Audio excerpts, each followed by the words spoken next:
254, hold the sweep, over. Copy, holding, no worries, over. Copy Central, we've swept Kent Street and Angus Road, no sign of suspects, over. Copy.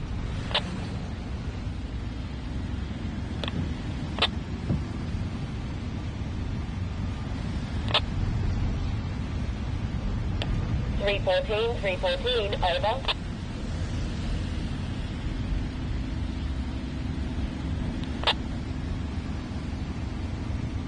Copy, go ahead Central, over. 314, proceed to Old Juni Road. There's a possible 311, over. Copy, Central, is that the Jacobs boy again? Over. Copy 314. Yeah, he's exposing himself to the retirement home again, over. Copy, en route, over. Suspect spotted on foot across Olympic Highway. Repeat, suspect spotted on Olympic, over.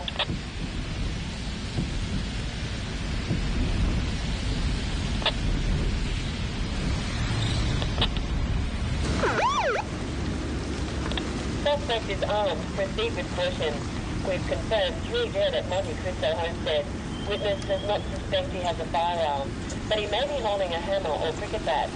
Suspect is 5'9", male, Caucasian, and not local to the area. Suspect's name is Philip Muirhouse. At this stage, he is a suspect unless otherwise notified. Repeat, proceed with caution. Confirmed 3 dead at Monte Cristo Homestead. Suspect is 5'9", male, Caucasian, and not local to the area. Be good. What? Mate? Mate, you all right? Mate, what's with the hammer? Give me the hammer. Give me the hammer. Put the hammer down. Give me the hammer, mate. Give me the hammer. Ah!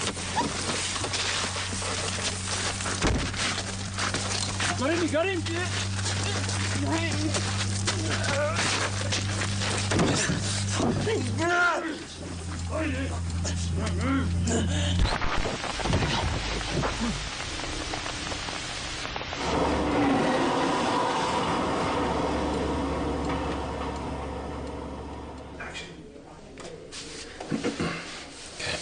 We're ready to go. Can we hear that chatter? We can go anyway? Okay. Hello, my name is Philip Muirhouse. Hello, my name is Philip Muirhouse, author and ghost hunter. I'm gonna go again. And cut. What was...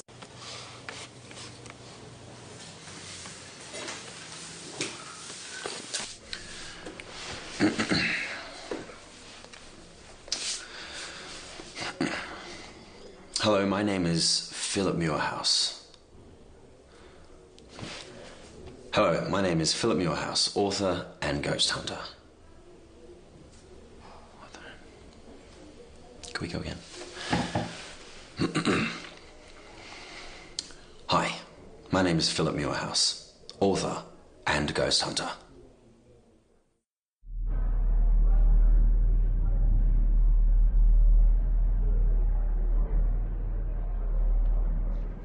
Steve, look at the camera, not me. Are we set? Set. How do you think people see us? One of the things that we in the ghost hunting game have to deal with is public perception. And whenever they hear about ghost hunting, they all think about proton packs and exorcism and things like that. Nothing could be further from the truth. If you're trying to experience and capture supernatural phenomena, it's actually a very serious business. It's very technical, very scientific.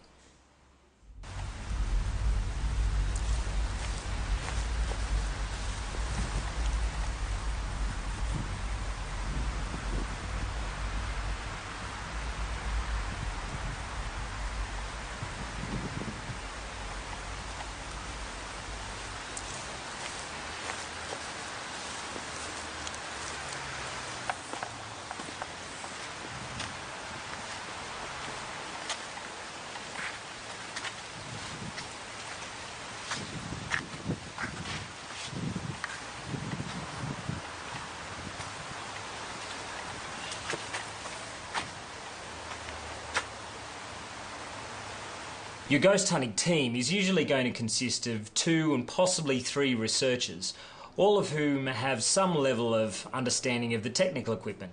Your video cameras, audio recorders, photographic equipment, that sort of thing. Plus, you're going to have 1, maybe 2 people with a level of psychic understanding. There is more than one presence here. Some are friendly, and some want us to leave.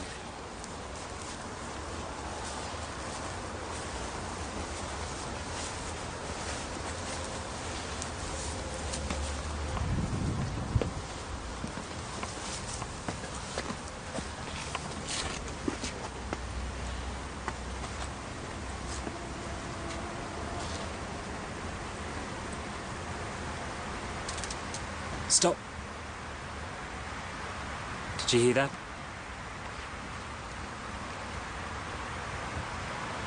Footsteps.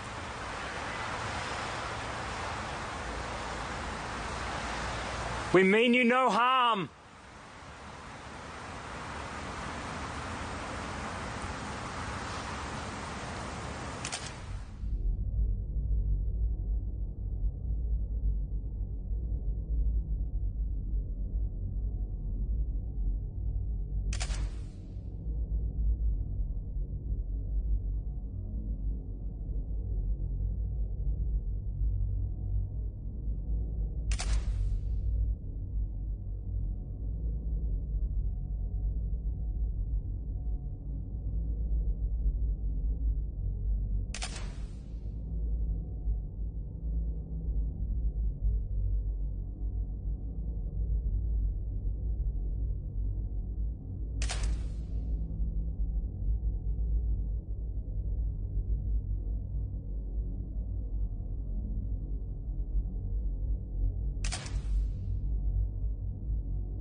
Built in 1888, the Monte Cristo was the family homestead of Mr. and Mrs. William Crawley. William Crawley was a struggling farmer whose fortunes changed when the Great Southern Railway line opened in 1878. His wealth, his family's wealth, increased dramatically, and reports are that he became a force to be reckoned with. More than a pillar of society, he became a town founder. These are a series of photos from the archives taken by visitors at the Monte Cristo. William Crawley also died at the Monte Cristo on the 14th of December 1910. He was 69. He died of heart failure, blood poisoning, and it was all a result of a carbuncle on his neck which was continually rubbing against the starch in the collar. It's believed that Mrs. Crawley, after the death of William, only left the house twice in the remaining 23 years of her life.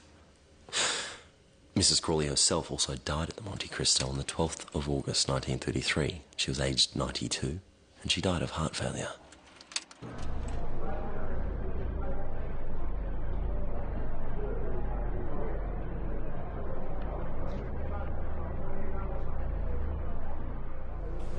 Hey guys, finished with the Fremantle Art Centre. Man, that was fucking crazy shit. So, Lewis, what time do you land? Give me a sec. I land around 2:30. I mean, if there's no delays, there shouldn't be any. Are you picking me up? So after a 5-hour drive, you won't get there until How long 8 is the o'clock. drive? 5 Yeah, hours? that's right. That's fine. Yeah, that's right, you Lewis. sure? It takes about 4 to 5 hours to get down there, but it's a really quiet drive. I'll be wrecked. You can get some rest on the way. It's not going to be a problem. That means I got an hour and a half on my own. Yep. Yeah, that's right. About 4 to 5 hours, but you can get some rest on the way. Yeah, well, what's going to happen is I'm going to come and pick you guys up. Then we'll head down to the house. Then Philip's going to have these guys with them. Is there any possible way we can reschedule this so I don't have to spend that hour and a half at the house alone? Why is that a problem? Well, that's not a problem, but I just don't want to have to spend an hour and a half It'll on my be own fine. house. Are you Take me scared? in here. Yeah, I'm scared. And you're with the crew. All right then. Yeah, that's right. So Dan and Marty are going to head off to the cemetery for about an hour and a half. So by the time they get back, we should be down there as well. While they're away, you can get some diary entries, do a walk through, you know, maybe some shots of the house. Yeah. Hey man, just do the intro stuff and just do the handheld stuff. Yeah. Okay, I'll be at departures upstairs around 3. Okay then. Well, thanks, Lewis. Call me when you land. See you guys. Should be fun. Bye, Lewis. See you guys. So, how much have we shot? At the moment we've got the interviews, we've got a heap of research material and just... Oh! I've got a surprise for you.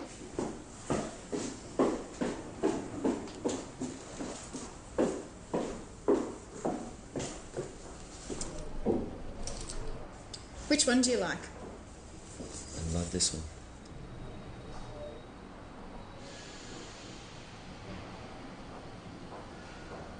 Steve, can you, in your own words, say something now about buying the equipment that we need?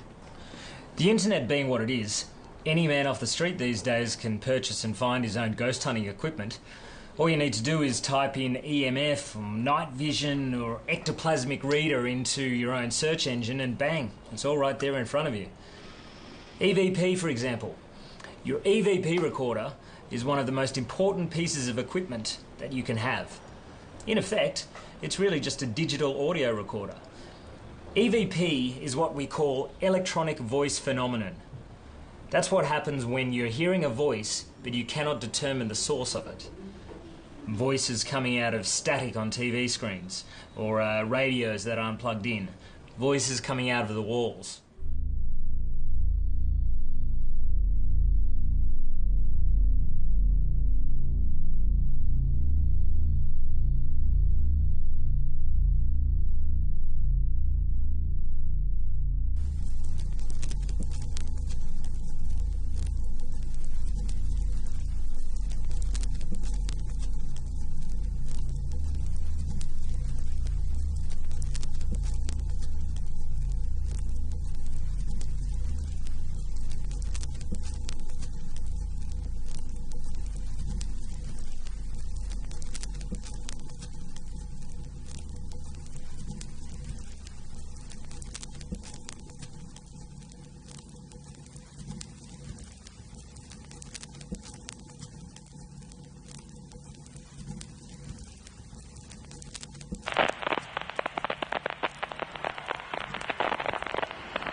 The creed acts as a kind of guideline, safety rules to remind professionals and amateurs alike that this is no joke, that we're dealing with the unknown and these forces can hurt us.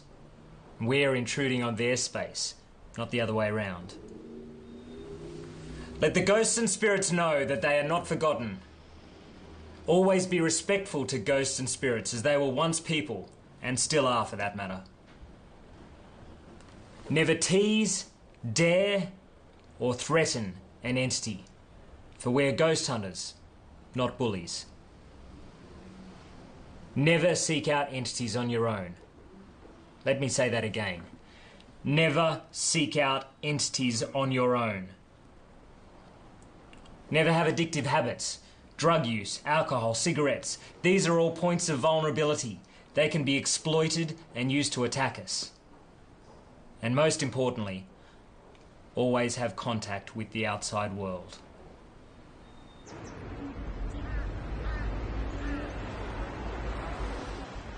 You're listening to Radio 2WG. Joining us now we have Philip Muirhouse, author of the brand new book, The Dead Country, Hauntings of Historic Homesteads. And of course he's here to ghost hunt Juneau's very own Monte Cristo homestead.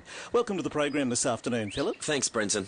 So let's cut to the chase. The Monte Cristo gets more ghost hunters here than anywhere else in Australia.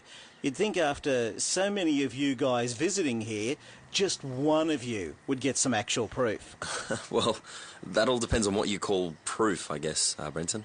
Every picture that anyone takes is debated and analysed. In my book, The Dead Country... Look, I'm just asking what the listeners might be thinking. I mean, I understand back in the days when pictures used to be the old analogue pictures, but now with today's high-tech night vision and high definition and also infrared, I mean, we have cameras that can see in the dark. We have cameras that can record around the clock. Well, that's exactly my point. I mean, if I'd shown you a picture we took 3 weeks ago using today's technology, you'd still argue with it if you're a skeptic.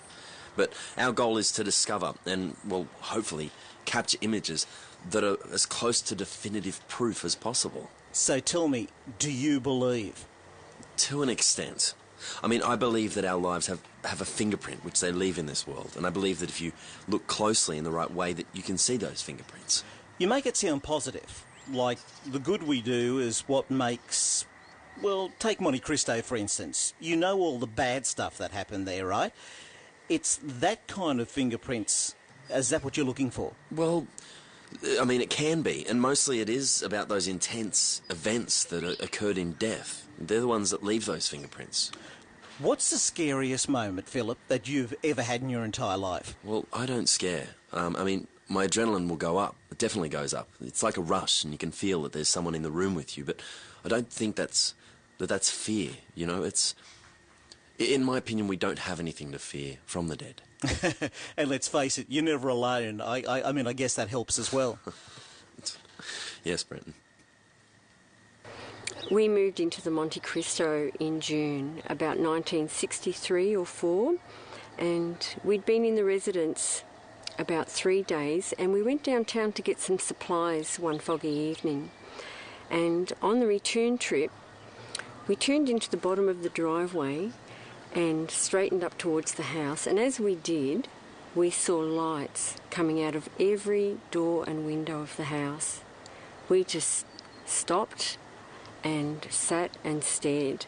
I felt sure there must have been a burglar in the house. I didn't want to continue. So we sat there for a bit, and then we drove slowly up through the driveway. When we got through the gate, the lights just abruptly disappeared. And did you ever work out what caused this?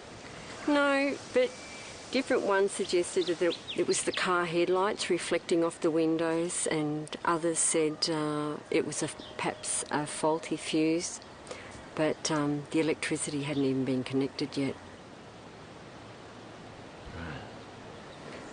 Our local priest paid us a visit one afternoon, and while we were making lunch, he went for a walk through the house.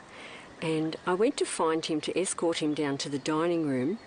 I was coming up behind him, and he went into the drawing room. He abruptly backed out.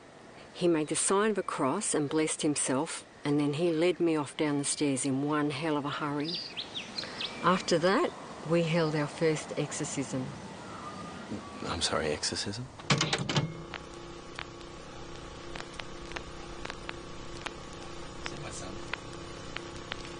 To all the spirits who dwell here, be gone. In the name of the Father, the Son, and the Holy Ghost, come into the light.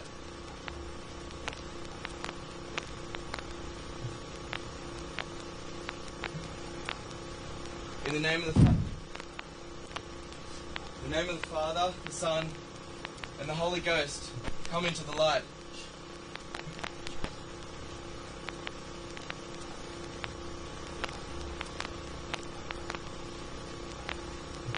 To all the spirits who dwell here, be gone. In the name of the Father, the Son, and the Holy Ghost, come into the light. In the name of the Father, the Son, and the Holy Ghost, come into the light. To all the spirits who... Jesus!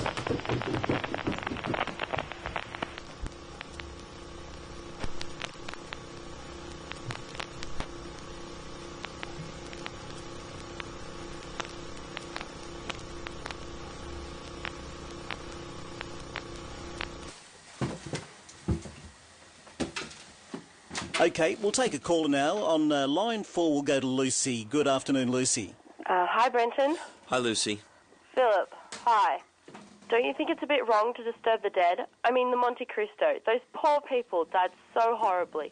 Don't you think that they deserve peace, not people nosing? I'm sure Philip is here, love, to observe. Correct, Philip? I do understand your concern, Lucy, but what we do is make contact. These poor souls they're trapped here. Wrong? You know, to be their need to yell out and communicate with us. All we do is just give them mere relief, you know, a chance to speak out. It's not right. We're listeners, Lucy, not antagonisers. It's not right. Thanks very much for your call this afternoon, Lucy. We'll go to line 4 now. We've got Paul. Good afternoon, Paul. Yeah, mate, that's one scary place, yeah. I remember when we were kids, we could hear that boy howl. The one that was retarded, that is. Okay. He'd be banging on the walls at night, howling like a bloody dog. Okay. But my ma used to say to me, eat your dinner or you'll have to take your plate up there. The things we tell our kids, I mean, to eat their greens. Hang on a second. You're saying that they could hear him up there and no one went to see what was going on? Oh, yeah, it was a different time, mate.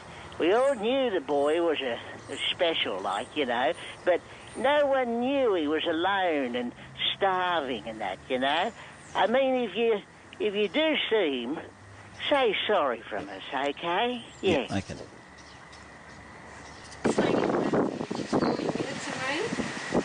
Phone number's next to the phone in the dining room.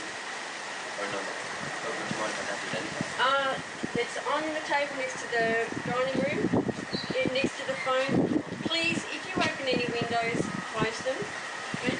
And we'll do the interviews tomorrow, say around 10:55, and maybe we can visit us back. That's all right, we'll be on time. We're talking with Philip Muirhouse, author of The Dead Country. The book's out in November, so keep an eye out for that. And, Philip, this is your last stop. We only have to film today and tomorrow, actually, so out at the Monte Cristo, and then we'll have the documentary that accompanies the book all done. You know, that's an interesting hook. So each copy of the book will come with a DVD. What we wanted to do was not only have you read about it, but also have you there with us. One last caller. We'll go to line 9. Good afternoon, Steve. You think for a second that the people of this town just might not want to be associated with the horrors that went on at this place? That you can exploit us and film Monte Cristo and sensationalise all these bullshit stories just to make money from us? We have to live here. Our kids go here. You think we're okay with it? You think it'll be all right to check with us, maybe? Do you think the people at Auschwitz are happy with that? Think we're just some sort of freak show? You're exploiting torture. That's what you're doing. Would you be happy to live here? To raise a family here? Well, I hope you find what you're looking for out there, because you'll get yours, mate. Don't you worry, you'll get yours.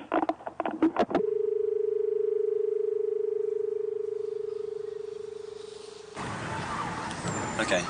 Look, if you don't need anything else here, do you need anything more from me, perhaps? More shots? Is there anything? No? Well, look, given the time, how about you guys head off now? See you guys back here in about half an hour. Oh, sorry, 1.5 hours. Okay. Right. Well, okay. I'll leave you to it. Beautiful, mate.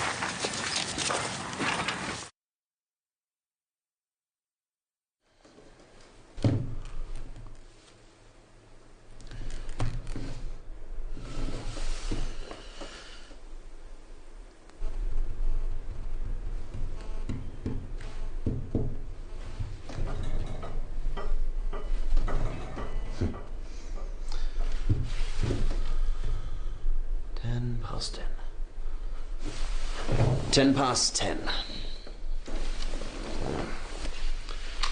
Just waiting.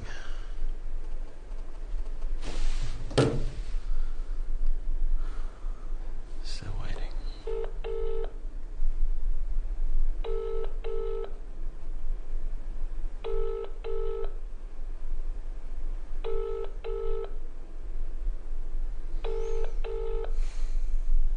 Hi, this is Kate. Leave a message and I'll try and get back to you as soon as I can. Thank you. Bye.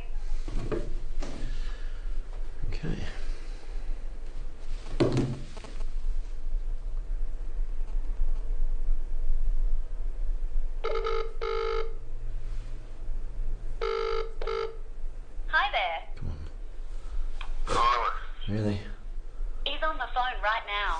Please leave a detailed message after the tone. When you have finished recording... Shut up.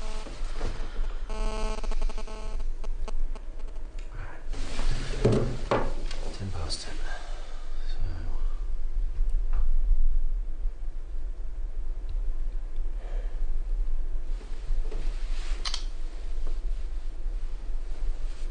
You know what? Let's kick on. Let's do this.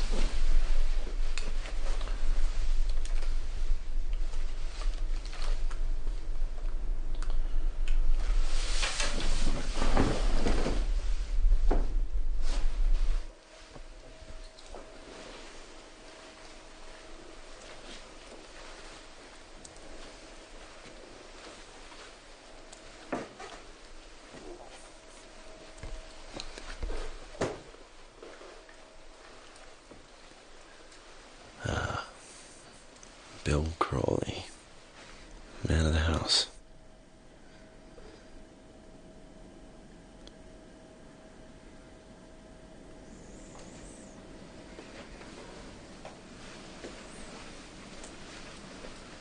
And here we have Mrs. Crawley.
Right, this is the sitting room. It's Mrs. Crawley's sitting room. What's significant is about what is significant about this room is. So this is the sitting room, Mrs. Crawley's sitting room. She has come across, in numerous reports, from the dining room, which is just beyond this doorway. Doors face each other directly, and she'd come through here when she was alive to sit in this room and relax and, of course, look out over the township. Now, we also have reports of a little girl. There was a little girl who died upstairs, And of course, she's been photographed, remarkably, in this window right here, only meters from where I stand. So, with the motion sensors on these cameras, if anything moves in this room, we've got it.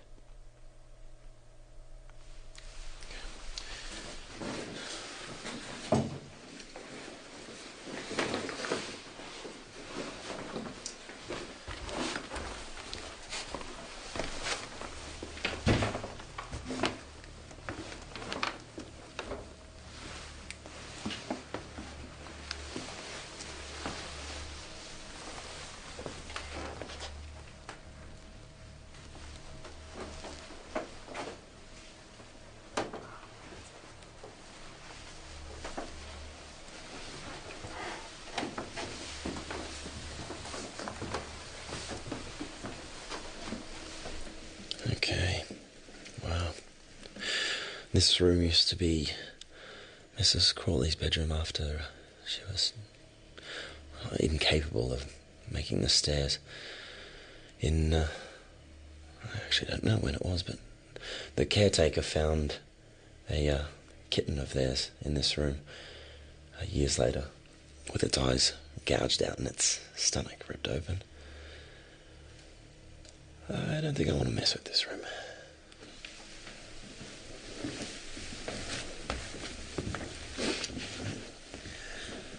Up the stairs.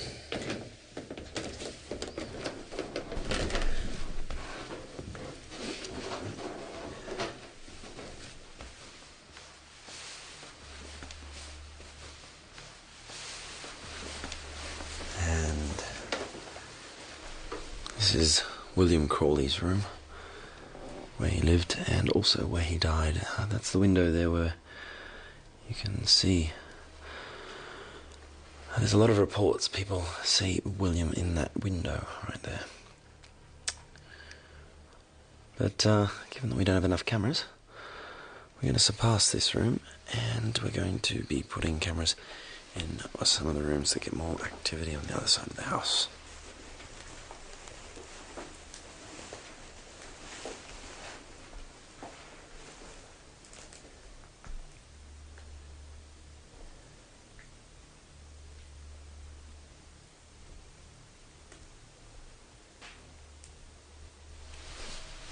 This is the girls' room. So one of the two rooms I will be setting up cameras in. Of course, this room and the drawing room. Both rooms have been the location of a lot more sightings within the house.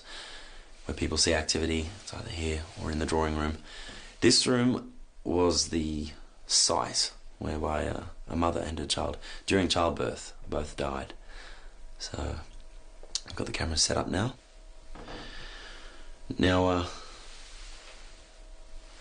people when they visit the room, they describe a cold, heavy sensation like tension or anger.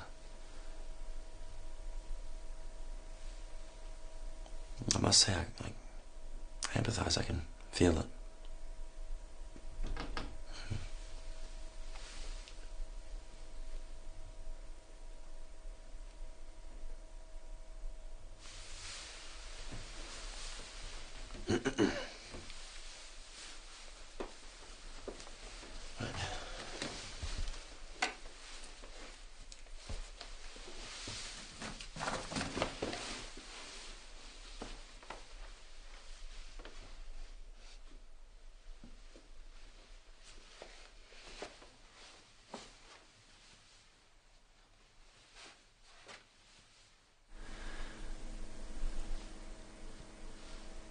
So this is Mrs. Crawley's room. It's right at the front of the building. A lot of people will blame its position within the house, right at the front. A lot of wind frontage as to why it's so cold, but it's not bloody. It's bloody freezing in here, honestly. Also, Father Mac, the priest for the house, he made it inside the room here once. The first time he visited. 2 meters in, turned on his heel, left, vowed never to come back in. Absolute creeps from the place, something there. Also, there's been quite a few occurrences of the history of the house. Furniture moving on its own. Apparently Mrs. Crawley liked things the way Mrs. Crawley liked things. So, I guess she rearranges throughout the evening. There's only one room creepier than this within the house. And that, of course, is the chapel room. Mrs. Crawley's chapel room. It's also the room where she died, passed away.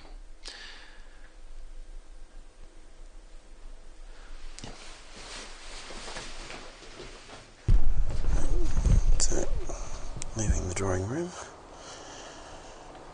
making our way out the front of the balcony to the front of the house. Now this balcony, of course, extending across the second floor of the house.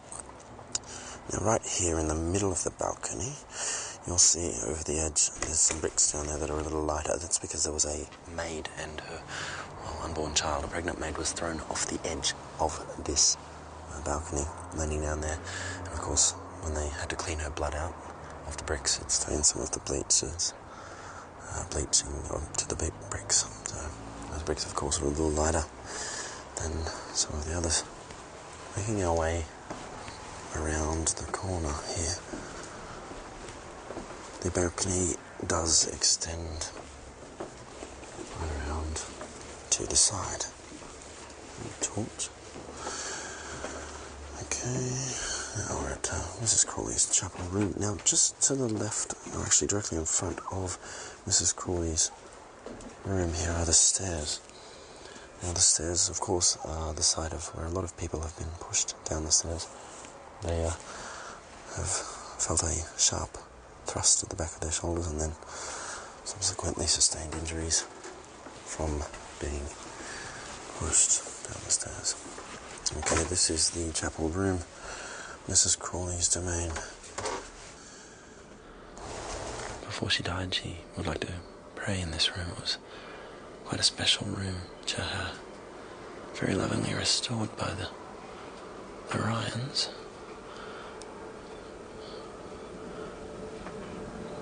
This is the bed she died on, in fact.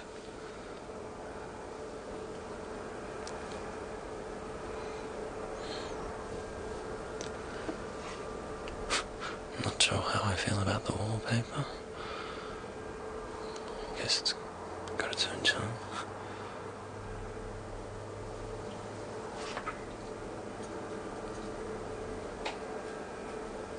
More crucifixes.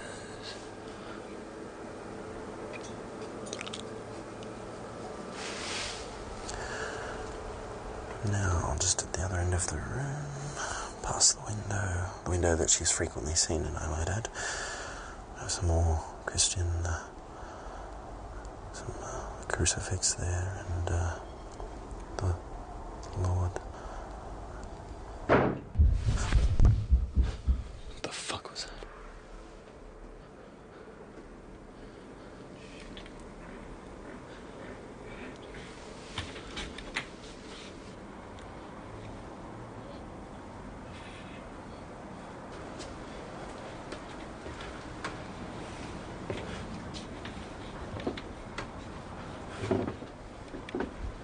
Hello?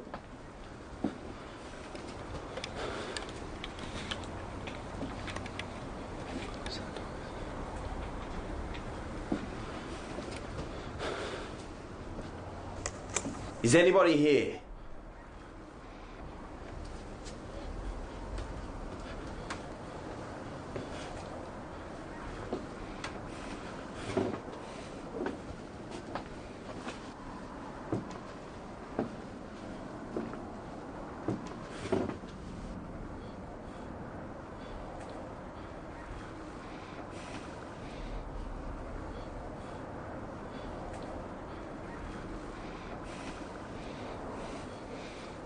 Nothing seems out of the ordinary.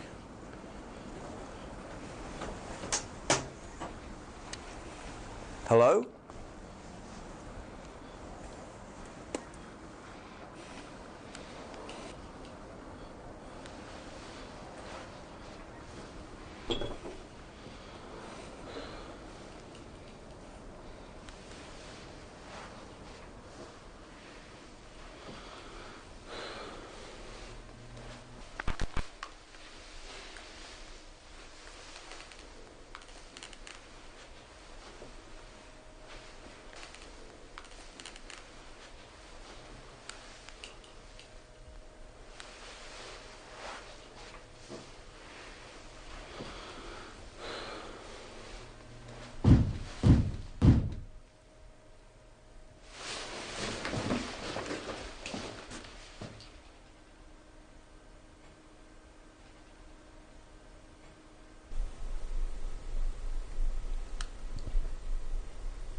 Hello?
Fuck!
Who's there? Who's there?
Jesus.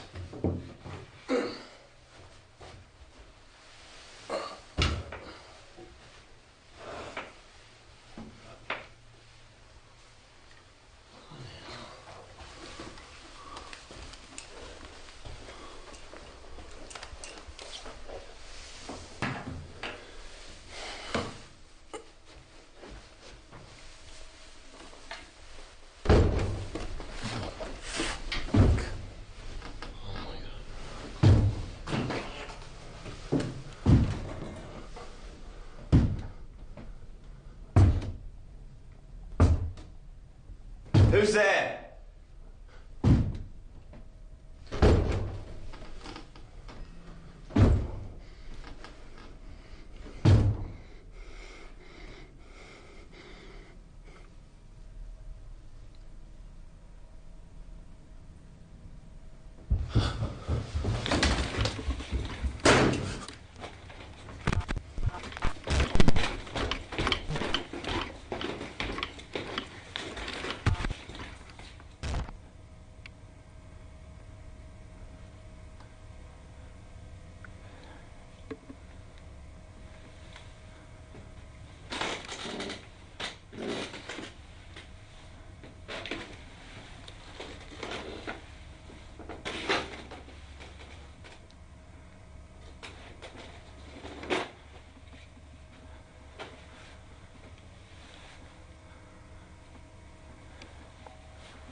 Who's there?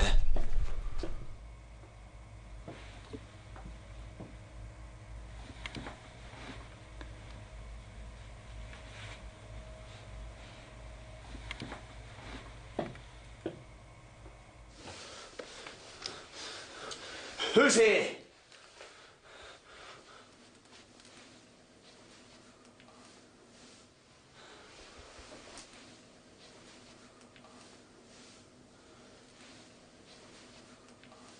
What are you trying to say to me?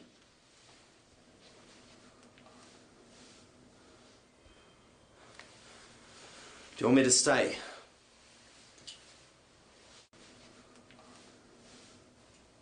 Do you want me to leave? Fuck! Fuck! Who is that?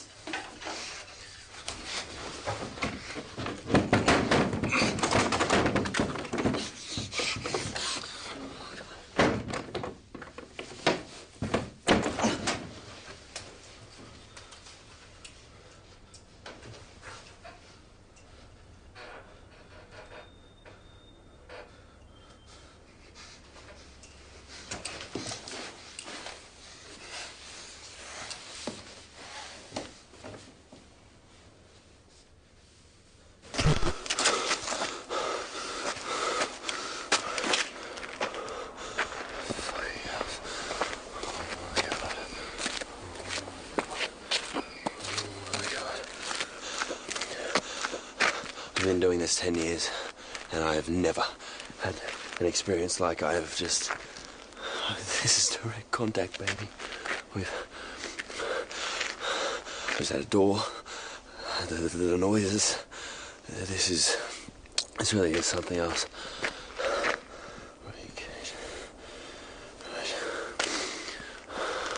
I'm still waiting for the rest of my crew to arrive. All this activity. Phenomenal. What else? Come on. It's a bloody phone.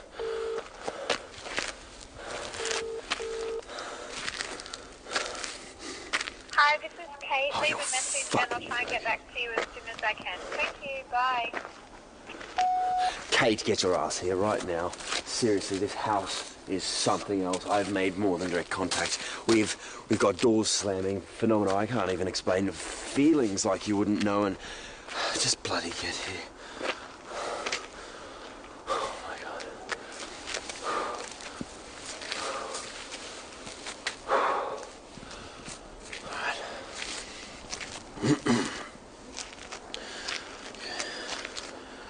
All right. All right. So I'm still on my own. I'm here at a phenomenal haunted... Christ. Kate. Kate, I can't hear you. You're going to need to speak up, Kate. Kate, if you're driving, can you stop the car, please, darling? I can't hear a bloody word you're saying.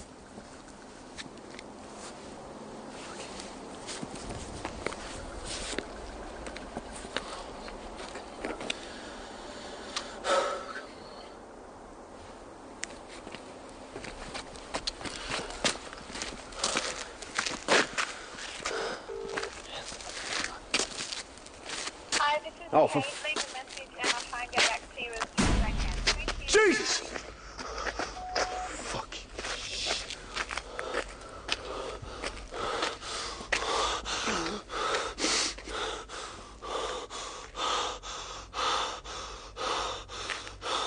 Jesus.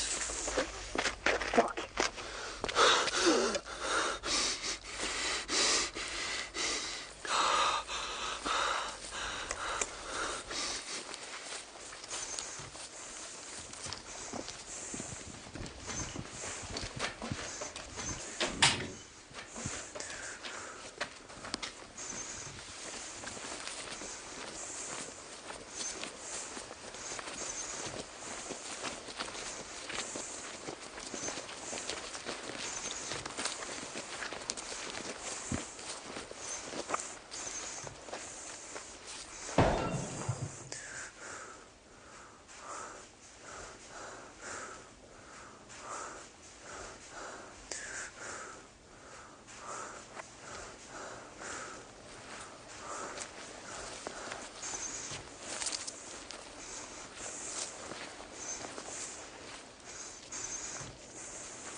Who's there?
your message after the tone.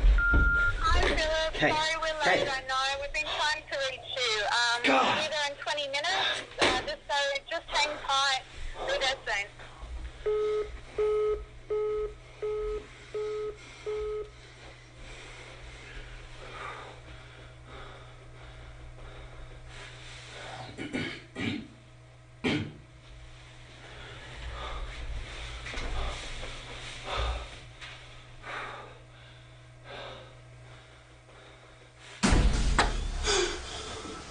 Fuck. Who's there?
He could be here.